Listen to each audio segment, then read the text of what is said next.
আসসালামু আলাইকুম, আমি ডাক্তার সিরাজু মুনিরা। আজকে আমরা কথা বলবো কন্ট্রাসেপশন বিষয়ে।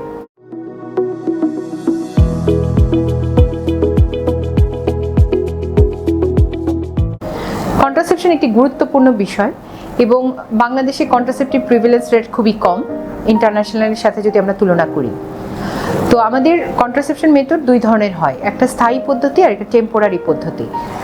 স্থায়ী পদ্ধতিটা বেশি কিছু পদ্ধতি নেই, একটা হচ্ছে লাইগেশন আর একটা হচ্ছে ভেসেক্টমি। ভেসেক্টমি পুরুষদের জন্য আর লাইগেশন হচ্ছে মহিলাদের জন্য। তো আস্তে আস্তে সময়ের পরিপ্রেক্ষিতে পার্মানেন্ট পদ্ধতিগুলো জনপ্রিয়তা হারাচ্ছে, কারণ দেখা যাচ্ছে যে আজকাল বাচ্চাও মানুষের কম হয়। একবার লাইগেশন করলে সেটাকে রিভার্সিবল অপারেশনটাও কঠিন হয়ে যায়, যার কারণে এখন আর পার্মানেন্ট পদ্ধতিকে বেশি আমরা একটা উৎসাহিত করছি না। আর টেম্পোরারি পদ্ধতির মধ্যে হরমোনাল আছে, মেকানিক্যাল আছে, কিছু ন্যাচারাল মেথডও আছে। ন্যাচারাল মেথডের মধ্যে যেমন ব্রেস্ট ফিডিং নিজেই একটা মেথড। যদি কেউ ঠিক মতো বাচ্চাকে ব্রেস্ট ফিডিং করায় তাহলে 98% ক্ষেত্রে সেটা কন্ট্রাসেপশনে কাজ করে। আর কিছু কয়টাস ইন্টারাস্টাস যেগুলো পুরানো দিনে এগুলো চলতো সেগুলো ছিল। আর হরমোনালের মধ্যে ওরাল আছে, মেকানিক্যাল আছে, ডিভাইস আছে। হরমোনাল কন্ট্রাসেপটিভের মধ্যে সবথেকে জনপ্রিয় যেটা সেটা হচ্ছে ওরাল কন্ট্রাসেপটিভ কম্বাইন পিল, যেটা ব্যবহার করাও সহজ, সাইড এফেক্টও কম এবং যেটার কার্যকারিতা সবথেকে বেশি, 99.9% ক্ষেত্রে এটা প্রোটেকশন দিতে পারে।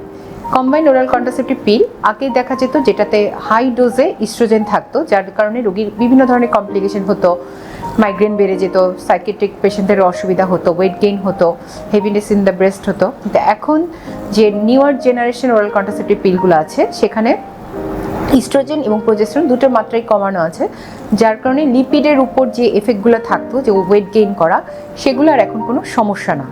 আর আমাদের এখনকার পিলগুলোতে 28টা করে ট্যাবলেট থাকছে, যেটা খাওয়াও খুব সহজ, রেগুলার বেসিসে খাবে, এক পাতা শেষ হলে আরেক পাতা খাবে। তো যার কারণে এটা কমপ্লায়েন্স লেভেলটাও এখন ভালো হচ্ছে। এছাড়াও ইনজেক্টেবল কন্ট্রাসেপটিভ মেথড আছে যেটা অনেক কার্যকরী, এটাও 3 মাস পর পর নিলেই হয়ে যাচ্ছে। এক্ষেত্রে একটাই সমস্যা হয় যে অনিয়মিতভাবে একটু রক্ত দেখা যেতে পারে, কিন্তু তারপরেও এটা ব্রেস্ট ফিডিং মায়ের ক্ষেত্রে বা একটা মোটামুটি একটা লম্বা সময়ের জন্য এটা ভালো প্রোটেকশন দিচ্ছে। তবে ইনজেক্টেবল কন্ট্রাসেপটিভ অনেকে ব্যবহার করতে চায় না, কারণ এটাতে ওয়েট গেইন হয়ে যায় এবং একটা সময় অনেক সময় মাসিকও বন্ধ হয়ে যায়, বা এটা বন্ধ করার পরও দেখা যায় মাসিকটা আসতে দেরি হয়। আর তাছাড়াও যে কিছু মেকানিক্যাল ডিভাইস আছে, যেমন হচ্ছে কপারটি, যেটা অনেক আগের থেকেই চলছে এবং বেশ ভালোই কাজ করে, 10 বছর মেয়াদি প্রোটেকশন দিতে পারে। আবার সেই কপারটিতে এখন হরমোনাল প্রোজেস্টেরন দেওয়া থাকে, যেটা সব মিলে 5 বছর পর্যন্ত প্রোটেকশন দিতে পারে এবং যেটা অনেক গাইনোকোলজিক্যাল সমস্যাকেও দূর করে। Even combined oral contraceptive pill কন্ট্রাসেপশনের পাশাপাশি বিভিন্ন ধরনের গাইনোকোলজিক্যাল অসুখে আমরা ব্যবহার করি। যেমন কম্বাইন্ড ওরাল কন্ট্রাসেপটিভ পিল আমরা জন্ম নিয়ন্ত্রণ ছাড়াও অতিরিক্ত মাসিক গেলে মাসিককে নিয়মিত করার জন্য, বা মাসিকের সময় যেই ব্যথা হয় সেটাকে কন্ট্রোল করার জন্য, তারপর প্রিমেনস্ট্রুয়াল যেই ধরনের সিমটমগুলো হয় সেটাকে কন্ট্রোল করার জন্য আমরা কম্বাইন্ড ওরাল কন্ট্রাসেপটিভ পিল ব্যবহার করি। ছোটোখাটো সিস থাকে সেটা ট্রিটমেন্টও ব্যবহার হয়। পিআইডির ক্ষেত্রে, অ্যাডিনোমায়োসিস, বিভিন্ন ধরনের টিউমারের ক্ষেত্রে কম্বাইন্ড ওরাল কন্ট্রাসেপটিভ পিলের রোল আছে এবং যাদের অতিরিক্ত মাসিক যায় সেটাকেও সাময়িকভাবে কন্ট্রোল করার জন্য কম্বাইন্ড ওরাল কন্ট্রাসেপটিভ পিল ব্যবহার হয়ে থাকে। আর একইভাবে যেই কন্ট্রাসেপটিভ মেকানিক্যাল ডিভাইসের সাথে প্রোজেস্টেরন থাকে সেটাও এই যে মাসিক রিলেটেড যে অনিয়মিত মাসিক বা অ্যাবনর্মাল ইউটেরাইন ব্লিডিং অথবা হার্সুটিজমের অথবা পোস্টমেনোপজাল লেডিদের যে প্রোজেস্টেরন কম্পোনেন্টটা দেওয়ার বিষয় থাকে, সেখানেও মেকানিক্যাল ডিভাইস উইথ প্রোজেস্টেরন, যেটার নাম হচ্ছে মিরেনা, সেটা ব্যবহার হয়ে থাকে।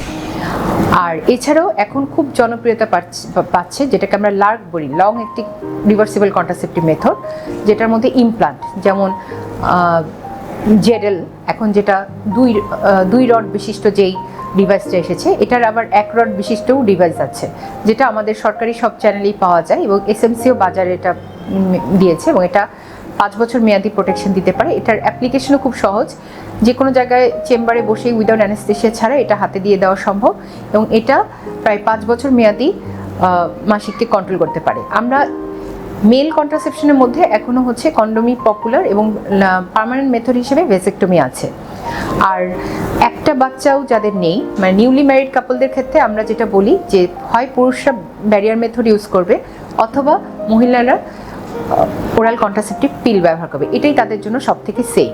আর যাদের একটা বাচ্চা আছে তাদের ক্ষেত্রে আমরা লং অ্যাক্টিং রিভার্সিবল কন্ট্রাসেপটিভ মানে ইমপ্লান্ট, কপার টি অথবা ইনজেকশনকে সাজেস্ট করব, অথবা যারা এগুলো নিতে চায় না তাদের ক্ষেত্রে কম্বাইন্ড ওরাল কন্ট্রাসেপটিভ পিল একটা অপশন হতে পারে। এবং কম্বাইন্ড ওরাল কন্ট্রাসেপটিভ পিল অনেক সময় ওভারিয়ান ক্যান্সারকেও কিছুটা প্রিভেন্ট করতে পারে। 5 বছর মেয়াদি যদি কেউ ওরাল কন্ট্রাসেপটিভ পিল খায় তাহলে তার ওভারিয়ান সিস্ট বা ক্যান্সার হওয়ার সম্ভাবনাটাও কমে যাচ্ছে, আর পিআইডি বা পেলভিক ইনফেকশন হওয়ার সম্ভাবনাটাও কমে যায়।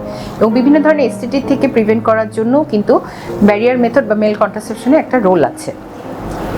আর সবশেষে লাইগেশনও একটা পদ্ধতি, যেটা সাধারণত একটা নির্দিষ্ট বয়স মানে একটু এল্ডারলি মহিলাদের জন্যই সাজেস্ট করা হয়, এবং অন্তত মিনিমাম 2টা বাচ্চা থাকলেই ভালো। কারণ আজকাল দেখা যাচ্ছে যে অনেকের সেকেন্ড ম্যারেজ হচ্ছে বা তখন রিভার্সিবল মেথড না হওয়ার কারণে এটা একটা সমস্যা হয়ে দাঁড়াতে পারে।